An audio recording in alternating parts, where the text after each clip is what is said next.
प्राय 10:30 बेलू मु बाहरी पड़ी आज भी मत माने बाइक रे ही जीवार थिला तापर बाइक रे जाइकी मो झील घर पाखे ओह्ल पड़ी हेले भावुंट कि आपण मैंने मु झील घर को जाइली बुलिया नाई नाई ता घर पाखे ओह्लैली गोटे जगह को आम दी समुदुणी बुलिया गलु पुणी मो झील आणिकी मत सीआरपी रे बसईदेला अटोरे बस नथला मुझे मु अटोरे पड़ेबी कहीं मुझे तो तरतर ही बाहरी आसिली आठी पुणी बस को जगि कहीं बस रे आइले टे कम पैसा खर्च हुए अटोरे टे 2 पैसा खर्च हो जाए अटो चालक भी बचे आमर भी समय बचो ये हिसाब से अटोरे आइली भारी मो झील सांगे मोर एमती ही देखा हुए आपड़ केते गुड़े भिडियो यही सूचना पाई सारी थे झीटी मोर पाखे बाहरी किंतु आम मन भरी केत माँ झील टे सांग हो रही पारुना बारंबार जीवा आसवा हुए हेले एमती स्वल्प समय जहाँ भी हो पाखे अच्छी बोली तो जाकि देखीदे आइली जो फोन हजैली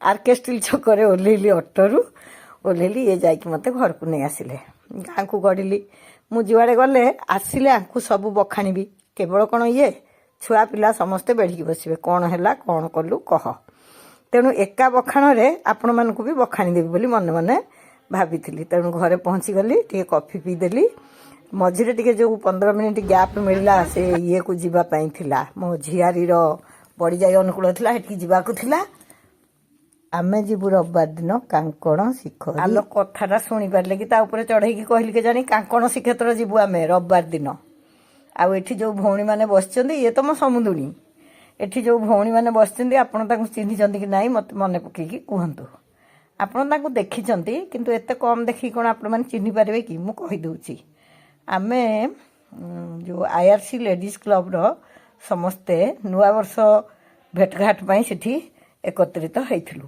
सबु रेडी हो जाइथिला चिली कोबी छणा हवा पाई रेडी हिकिथिला समस्ते आसी गले आमे खाइबु बोली अपेक्षा करथिलु 12:15 भितर प्राय आमे समस्ते एकाठी हो गलु आ चिली कोबी छणा भी आरंभ हो गला आ आमे भी खाइबारे लागी पड़लु कौन खाइलु चिली कोबी खाइलु आ कॉर्न हेइथिला मका मो सालाड परी मकार जो सब होइगुड़ा होइथिला सेयाको होइथिला आ सूप भी होइथिला सब पीदेलु एतिको काम गोटे बाजी नथिला खत्म तापर ताले कौन हबो सब बेले हमर विभिन्न कार्यक्रम हुए केतेबेले पद्यांत हुए केतेबेले निज निज भितर किए कौन कहती किए कौन जोक करती एमती बहुत प्रकार हुए आम समस्त एकाठी गले समय जानी पारुना आमर गोटे कथा नहीं कहीं बंधुता कहीं प्रेम सुंदर जार प्राप्ति जोगु देवता नर ए मर्त्य भुवन रे मनीष मानकर स्नेह संपर्क को देखिकी ही देवता माने मनीष जन्म नवापाई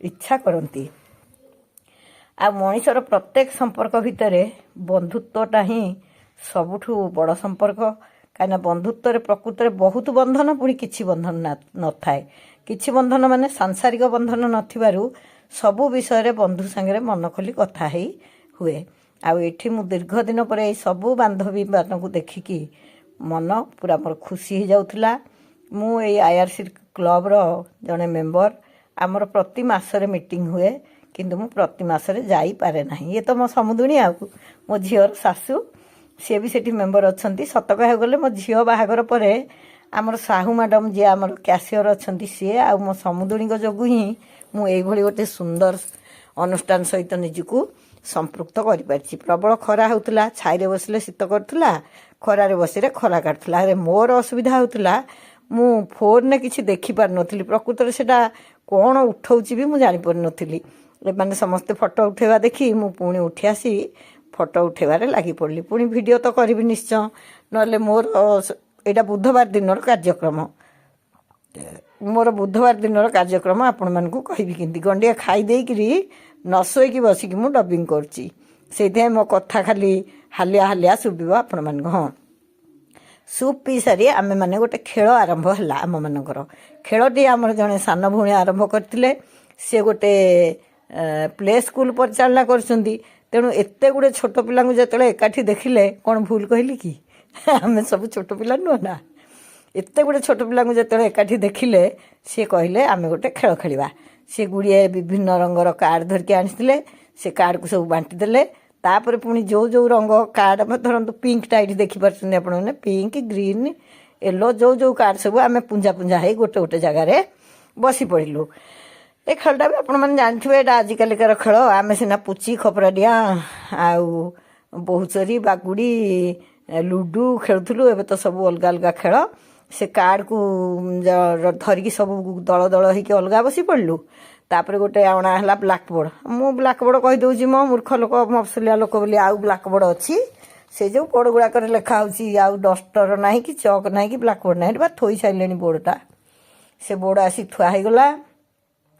ଆମେ ସବୁ ବସି ପଡ଼ିଲୁ ନିଜ ନିଜ କାର୍ଡ଼ ଦେଖିକି ନିଜ ନିଜ ଦଳରେ। ମୋ ହାବୁଡ଼ରେ ଗୋଟେ ପିଙ୍କ କାର୍ଡ଼ ପଡ଼ିଥିଲା। ଘଟଣାଟା ହେଲା, ସିଏ ଆଉ ମେଞ୍ଚେ ଚିରକୁଟ ରଖିଛନ୍ତି, ଯେଉଁ ଚିରକୁଟରେ ବିଭିନ୍ନ ସିନେମାର ନାଁ ଅଛି। ସେଇ ନାଁ ଅନୁସାରେ ପ୍ରତ୍ୟେକ ଦଳରୁ ଜଣେ ଯାଇକି ସେ ବୋର୍ଡ଼ରେ ଚିତ୍ର କରିବେ। ସେ ଚିତ୍ରକୁ ଦେଖିକି ତାଙ୍କ ଦଳବାଲା ସେ ନାଁଟା କହିବେ। ଭଲ ଖେଳଟା ଯେ, ଏ ଖେଳଟା ଆମମାନଙ୍କ ଭିତରେ ନ ହେଇକି କେଉଁ ଆର୍ଟ ସ୍କୁଲ କଲେଜରେ ଯଦି ହୁଅନ୍ତା, ତାହେଲେ ନାଁଟା କହିବା ବଡ଼ ସୁବିଧା ହେଇଥାନ୍ତା। ମୁଁ ତ ବଡ଼ ଆର୍ଟିଷ୍ଟ ନା। ଆପଣମାନେ ଜାଣିଛନ୍ତି, ଏତେ କଥା ମୁଁ ଦେଖାଉଛି ଆପଣମାନଙ୍କୁ। କେବେ କ'ଣ ଚିତ୍ରଟେ ଆଙ୍କିକି ଦେଖେଇଛି? ସେଇଟା ମୋ ଦ୍ୱାରା ହେବନି। କେବଳ ଗୁରୁବାର ଚିତାଝୁଟି ଟିକେ ଆଙ୍କିବା ଛଡ଼ା ଆଉ କୌଣସି ପ୍ରକାର ଚିତ୍ରକଳା ମୋ ଦେହରେ ନାହିଁ। ତଥାପି ଗଲି ସେଥିରେ ଭାଗ ନେବାକୁ। ଭଲ ହେଇଛି, ଯେଉଁ ଭଉଣୀକି ଭିଡ଼ିଓ କରିବାକୁ କହିଥିଲି, ସେ ଭିଡ଼ିଓରେ ମୋ କଳା ଜ୍ଞାନଟା, ମାନେ ମୋ ଆର୍ଟିଷ୍ଟ ପଣିଆଟା ଆପଣମାନଙ୍କୁ ଏତେ ସ୍ପଷ୍ଟ ଦେଖାଯାଉନି। ମୋ ନାଁରେ ଯେଉଁ ସିନେମାଟା ପଡ଼ିଥିଲା, ତା ନାଁ ଥିଲା ମେରା ନାମ ଜୋକର। ଆଉ ମୁଁ ଯେଉଁ ଜୋକରଟା କରିଛି, ଆପଣମାନେ ତ ଅଳ୍ପ ବହୁତ ଦେଖୁଥିବେ, ଆଉ କ'ଣ କହିବି। କିନ୍ତୁ ମୋର ବଡ଼ ସୌଭାଗ୍ୟ, ମୋ ଦଳରେ ଥିବା ସମସ୍ତେ ଏତେ ବୁଦ୍ଧିମତୀ ଥିଲେ ଯେ ମୋର ଏଇ ଅପୂର୍ବ ଚିତ୍ରଟିକୁ ଦେଖିକି ବି କହିଦେଲେ ସିନେମାର ନାଁ ଥିଲା ମେରା ନାମ ଜୋକର। ଏମିତି ବହୁତ ମଜା କଲୁ। ବିଭିନ୍ନ ଆମ ଭିତରୁ ଆସିଲେ, କେହି କେହି ବି ବହୁତ ସୁନ୍ଦର ଭାବରେ କଲେ। ଯେଉଁ ଫୁଲ ଔର କଣ୍ଟା ସିନେମାଟା ଯେତେବେଳେ ପଡ଼ିଲା, ସେଇ ଚିତ୍ରଟା ଏଡ଼େ ବଢ଼ିଆ ହେଇଥିଲା ଯେ ଆମେ ସମସ୍ତେ ସେ ନାଁ କହିବାକୁ ଉଚ୍ଛନ୍ନ ହେଇଗଲୁ। ଏମିତି ମଜା କରୁଥିଲୁ, ମୋତେ ଲାଗୁଥିଲା ବୋଧେ ପ୍ରଥମ ଶ୍ରେଣୀରେ ଆମେ ସବୁ ବସିଛୁ। ଜୀବନର ଜଞ୍ଜାଳ ଭିତରେ ବେଳେବେଳେ ନିଜର ପରିବାର, ନିଜର ବୟସ, ନିଜର ସ୍ଥିତି, ନିଜର ଦୁଃଖ, ନିଜର ସୁଖ ସବୁକୁ ଭୁଲି ଯାଇକି କେଉଁଠି ଗୋଟେ ଏମିତି ଏକାଠି ହେବାର ବହୁତ ମଜା। ଆଉ ସେଇଥିପାଇଁ ହିଁ ମୁଁ ଏଠିକି ଯାଏ। ଆମେ ସମସ୍ତେ ଏଇଠି ବହୁତ ଅନ୍ତରଙ୍ଗ। ସମ ବୟସର ବି ଗୋଟେ ଅଲଗା ମାଧୁର୍ଯ୍ୟ ଥାଏ। ଅବଶ୍ୟ ବହୁତ ସାନ ଭଉଣୀ ବି ଅଛନ୍ତି, ବହୁତ ବଡ଼ ଭଉଣୀ ଅଛନ୍ତି। କିନ୍ତୁ ସମସ୍ତେ ଆମେ ଘର ସଂସାର କରିଥିବା, ଘରେ ଦାୟିତ୍ୱ ରଖିଥିବା, କିଏ କର୍ମଜୀବୀ, କିଏ ସାଧାରଣ ଗୃହିଣୀ। ଗୋଟେ ନାରୀ ତାର ମନ ଖୋଲି କଥା କହିବା ପାଇଁ ଯେଉଁ ବୟସର ବି ହେଉ, ମୁଁ ଭାବେ ଆମର ଏଇ କ୍ଲବ୍ଟା ଗୋଟେ ଅତି ଚମତ୍କାର ଜାଗା। ଆମ ଭିତରେ ବି ଏଠି ବିଭିନ୍ନ ପ୍ରକାର ଆଲୋଚନା ହୁଏ, ଗୋଟେ ଅତି ଅନ୍ତରଙ୍ଗତା ହୁଏ। ଆମର ଫ୍ୟାସନ୍ ଶୋ ହୁଏ, ମୀନା ବଜାର ହୁଏ, ପିକନିକ୍ ହୁଏ, ବହୁତ କିଛି ହୁଏ। ଆଉ ସେଠି ଆପଣ ଠିକ୍ସେ ଶୁଣିପାରିଲେ କି ନାହିଁ, ଆଗକୁ ଆମର କାଙ୍କଡ଼ ଶିଖରି ଯିବାର ଅଛି। ସେଟା ରବିବାର ଦିନ ହେବ। ସେଥିପାଇଁ ଏଇ ଭିଡ଼ିଓ ମାଧ୍ୟମରେ ମୋର ମନେ ପଡ଼ିଗଲା, ମୁଁ ଆଜିଠୁ କହିଦେଉଛି, ରବିବାର ଦିନ ମୁଁ ଆଉ ଲାଇଭ୍ କରିପାରିବିନି। ଆମେ ତ ସକାଳୁ ଯିବୁ, ଫେରୁ ଫେରୁ ନିଶ୍ଚୟ ରାତି ହେବ। ସେ ଭିଡ଼ିଓ ବି ତ ମୁଁ ଆପଣମାନଙ୍କୁ ସେୟାର କରିବି। ତେଣୁ ଆମେ ଶନିବାର ଦିନ ଲାଇଭ୍ ପ୍ରୋଗ୍ରାମ୍ କରିବା। ଆପଣମାନେ କିଏ ଏଇଭଳି କିଛି ଅନୁଷ୍ଠାନ ସାଙ୍ଗେ ସାଙ୍ଗ ହେଇ ବା ସାଙ୍ଗମାନେ ମିଳିତ ହେଇ କିଛି ମଜା ନେଉଛନ୍ତି କି ନାହିଁ ମୋତେ କହିବେ। ନିଶ୍ଚିତ ଭାବରେ ଗୋଟେ ବ୍ୟକ୍ତିଗତ ସମୟ, ଏମିତି ସମବୟସ୍କ, ଯେଉଁଠି ଆମେ ମନ ଖୋଲିକିରି କଥା କହିପାରୁଥିବା, ସେଇଭଳି ଜାଗାରେ ବ୍ୟତୀତ କରିବା ଉଚିତ। ସବୁବେଳେ ତ ଆମ ନିଜ ଲୋକଙ୍କ ସାଙ୍ଗରେ ଆମେ ସମୟ କାଟୁଛେ। ଆଉ ଏମିତି ଗୋଟେ ବାହାରର ସମଷ୍ଟି ସାଙ୍ଗେ ସମୟ କାଟିବାର ମଜା ସମ୍ପୂର୍ଣ୍ଣ ଅଲଗା। ଏମିତି ଖେଳ ସରିଗଲା, ତା ଭିତରେ କେତେ ଦୁଃଖ ସୁଖ ହେଲୁ। ମୋର ତ ଟିକେ ଝିଅ ଘରେ ରହିବାକୁ ଇଚ୍ଛା ଥିଲା, କିନ୍ତୁ ମୁଁ ରହିପାରିଲିନି। ଗାଁରେ ଗୋଟେ କାମ ଥିଲା। ସେ ଭଉଣୀକି ମୁଁ କହିଲି, ଆପଣ ଟିକେ ଗୋଟେ ଥାଳିରେ ସବୁ ଖାଇବା ନେଇଯାଆନ୍ତୁ, ମୁଁ ଭିଡ଼ିଓ କରିବି। କିନ୍ତୁ ଭିଡ଼ିଓ କରିବାରେ ମୋର ଅସୁବିଧା ହେଉଥିଲା। ବୋଧେ ପୂର୍ବରୁ ବି କହିଲି, ଖରାଟା ଏତେ ଜୋରେ ପଡ଼ୁଥିଲା ଯେ କ'ଣ ଫଟୋ ଉଠଉଛି ମୁଁ ଆଉ ଜାଣିପାରୁନଥିଲି। ତଥାପି ଆମର ସବୁ ଭଲ ସ୍ୱାଦିଷ୍ଟ, ଅଳ୍ପ ମସଲାରେ ସବୁ ହେଇଥିଲା। ମୁଁ ଆମର ପରିଚାଳନା ମଣ୍ଡଳୀ ଯିଏ ଅଛନ୍ତି, ପ୍ରତ୍ୟେକ ଅନୁଷ୍ଠାନରେ ଯେମିତି ଥାଏ, ସେମାନଙ୍କୁ ମୁଁ ବିଶେଷ ଧନ୍ୟବାଦ ଦେବି। ସେଇମାନେ ନିଜ ସମୟରୁ ଯଥେଷ୍ଟ ସମୟ ଦେଇକି ଏ ଅନୁଷ୍ଠାନଟିକୁ ସୁଚାରୁ ରୂପେ ପରିଚାଳନା କରୁଛନ୍ତି। ଆଉ ମୋ ଭଳିଆ କେତେଜଣ ଅଛନ୍ତି ଅନୁଷ୍ଠାନ ପାଇଁ କିଛି କାମ କରିପାରୁନାହାନ୍ତି, କେବଳ ମଜା ନେଉଛନ୍ତି। ସେ ଭିତରୁ ତ ମୁଁ ଗୋଟିଏ। କିନ୍ତୁ ଯଦି କେତେବେଳେ ଜରୁରୀ ଦରକାର ପଡ଼େ, ଦେଖନ୍ତୁ ଏଇ ଘାଣ୍ଟଟା ବଢ଼ିଆ ଦେଖାହେଉଥିଲା, କେତେ ଚିଙ୍ଗୁଡ଼ି ପଡ଼ିଛି, ଆଉ ବଡ଼ ମାଛ ବି ହେଇଥିଲା। ଚିକେନ୍ ମଟନ୍ ଆମର ହେଇନଥିଲା। ଆଉ ସାଧାରେ ତ ଏଗୁଡ଼ା ସବୁ ଦେଖିଲେ କିଛି ନ ହେଇଥିଲେ ବି ମୋର ଦୁଃଖ ନାହିଁ। କ୍ଷୀରି ପା ହେଇଥିଲା, କ୍ଷୀରି ତ 4 ଗିନା ଖଣ୍ଡେ ପିଇଦେଲେ ମୋର କୌଣସି ଖାଇବା ନେବା ବି ଦରକାର ନାହିଁ। ଆଉ ସମସ୍ତେ ଏମିତି କିଏ କାହାର କ'ଣ ଖାଇବା ପସନ୍ଦ, କ'ଣ ଭଲ ମନ୍ଦ ସବୁ ଗପି ସପି ବଡ଼ ମଜାରେ ସମୟ କାଟିଲୁ। ଆଉ ଆଗକୁ ବେଶୀ ଖୁସି ଲାଗୁଥିଲା ଆମର ଯେଉଁ ପ୍ରୋଗ୍ରାମଟା ଅଛି ଆଗକୁ କାଙ୍କଣ ଶିଖରି ଯିବାର, ସେଠି ଆମେ ସମସ୍ତେ ଦେଖାହେବୁ। ଆମେ ପ୍ରାୟ 200 ପାଖାପାଖି ମହିଳା ଏଥିରେ ସମ୍ପୃକ୍ତ ଅଛୁ, କିନ୍ତୁ ସମସ୍ତେ ଯୋଗ ଦେଇ ପାରିନଥିଲେ। ମୁଁ ବିଶେଷ ଭାବରେ ପଣ୍ଡା ନାନୀ, ସାହୁ ନାନୀ ଏମାନଙ୍କୁ ବହୁତ ମିସ୍ କରିଥିଲି। ମୁଁ ବି ଠିକ୍ସେ ଜାଣିପାରିନି, ଯଦି ସେମାନେ ଯାଇଥିବେ ତ ପୁଣି ଆମର ରବିବାର ଦେଖାହେବ, ନହେଲେ ମୁଁ ଚେଷ୍ଟା କରିବି ଆଗାମୀ ମାସିକ ମିଟିଂରେ ଯାଇ ଯୋଗ ଦେବି ଆଉ ସେମାନଙ୍କ ସାଙ୍ଗେ ଦେଖାହେବି। କିଏ କାହାକୁ ଟିକେ ବାଢ଼ିକି ଆଣି ଦେଇ ଦେଉଥିଲା, କିଏ କାହାକୁ ଟିକେ କ'ଣ ଖୁଆଇ ଦେଉଥିଲା, କିଏ କାହାର ଫଟୋ ଉଠାଉଥିଲା, କିଏ କିଛି ଗୁରୁତ୍ୱପୂର୍ଣ୍ଣ କଥାବାର୍ତ୍ତା ହେଉଥିଲେ, କେହି ଜଣେ ସାନ ଭଉଣୀ, କିଏ ଜଣେ ବଡ଼ ଭଉଣୀଙ୍କଠୁ ନିଜ ପାରିବାରିକ ଜୀବନ ଜଞ୍ଜାଳକୁ ନେଇକରି କ'ଣ ଟିକେ ପରାମର୍ଶ କରୁଥିଲେ। ଏମିତି ବହୁତ ସୁନ୍ଦର ଭାବରେ ସେଦିନ ଆମର ସମୟ କଟିଗଲା। ଆଉ ମୁଁ ତ ଘରକୁ ଫେରିଲି, ମୋ ମନରେ କିନ୍ତୁ ସବୁବେଳେ ଦୁଃଖ ରହିଯାଏ ଯେ ମୁଁ ଯେତିକି ସମୟ ମୋ ଝିଅ ସାଙ୍ଗେ କାଟିବାକୁ ଚାହେଁ ମୁଁ ସେତିକି ସମୟ କଟେଇ ପାରେ ନାହିଁ। କ'ଣ କରିବି, ଏପଟ ସେପଟ ହୁଏ। ଆଉ ଏହି ଦେଖୁନାହାନ୍ତି ଆପଣମାନଙ୍କୁ ଟିକେ ଭିଡ଼ିଓଟା କରିକି ଦେବି ବୋଲି ମୁଁ ଧଇଁ ସଇଁ ହେଇଗଲିଣି। ଖାଇସାରିଲେ ମୁଁ ଟିକେ ରେଷ୍ଟ ନ ନେଲେ ମୋତେ ଭଲ ଲାଗେନି। କାଲିଠୁ କରିବି ହେଇକି କରିପାରିନଥିଲି। ଏଇଟା ବୁଧବାରର ଘଟଣା, କାଲି ଗୁରୁବାର ଯାଇ ଆଜି ଶୁକ୍ରବାର ହେଲା। ସବୁବେଳେ ମାନେ ସାଙ୍ଗେ ସାଙ୍ଗେ କଥା ଗୁଡ଼ା ଆପଣଙ୍କ ପାଖେ ପହଞ୍ଚେଇ ପାରୁନି, ଟିକେ ଡେରି ହେଇଯାଉଛି। ତେଣୁ ଆଜି ଠିକ୍ କରିଥିଲି ପଛେ ଖରାବେଳେ ନ ଶୋଇବି, ମୁଁ ଆଗ ଭିଡ଼ିଓଟି କରିକି ଆପଣମାନଙ୍କୁ ଦେବି।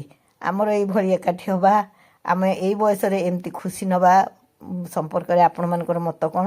ମୁଁ ତ କହିବି ବୟସ ନିର୍ବିଶେଷରେ ସମସ୍ତେ ଏମିତି ଗୋଟେ ଗୋଟେ ସମୟରେ ଏକାଠି ହେବା ଦରକାର। ଏଥିରେ ଆପଣଙ୍କ ମତ ଦେବେ।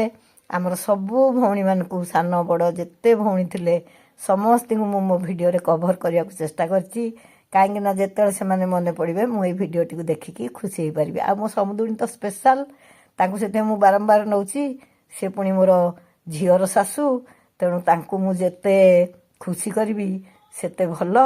ମୋ ସମୁଦୁଣୀଟି ବଢ଼ିଆ ଲୋକ, ତାଙ୍କର ମୋର ସବୁବେଳେ ସେ ମୋତେ ବାଧ୍ୟ କରନ୍ତି। କ୍ଷୀରି ପିଆ ଆରମ୍ଭ ହେଇଗଲା ମୋର, ଆଉ ବାଧ୍ୟ କରନ୍ତି ତାଙ୍କ ଘରେ ଯାଇ ରହିବାକୁ। କିନ୍ତୁ ସେଇ ଏକା କଥା, ଯେମିତି ପାଖ ଲୋକ ବସ୍ ଫେଲ୍, ମୁଁ କେତେବେଳେ ବି ଯାଇ ଟିକେ ରହିପାରେନି। କିନ୍ତୁ ଏଇ କ୍ଲବ୍ରେ ବି ଆମର ଦେଖା ହୁଏ, ଆଉ ସବୁ ଭଉଣୀମାନଙ୍କର ବି ଦେଖା ହୁଏ। ତେଣୁ ସମୟଟା ବହୁତ ଖୁସିରେ କଟିଲା। ପରସ୍ପର ଆମେ ପୁଣି ଶୀଘ୍ର ଦେଖାହେବୁ ବୋଲି ମନ ବି ଖୁସି ଥିଲା। ଏମିତି ମୁଁ ସେଠୁ ବାହାରି ଆସିଲି। ଆପଣମାନଙ୍କୁ ତ ଦେଖେଇଥିଲି। ଆଲୋ, ଏଠି ଗୋଟେ ଖେଳ ଭିଡ଼ିଓ କେମିତି ରହିଯାଇଥିଲା। ଏଇ ଭଉଣୀ ହିଁ ଖେଳଉଥିଲେ, ଯିଏ ବାଇ କରିନଥିଲେ କି, ତାଙ୍କର ଗୋଟେ ପ୍ଲେ ସ୍କୁଲ୍ ଅଛି, ସେ ଖେଳ ଭିଡ଼ିଓ ଆମକୁ ସବୁ ଖେଳଉଥିଲେ। ଆଜି ସବୁଠୁ ମଜା ଥିଲା ଏଇ ଖେଳଟା। ତାପରେ ମୁଁ ସେଠୁ ବିଦାୟ ନେଇକି ପଳେଇ ଆସିଲି।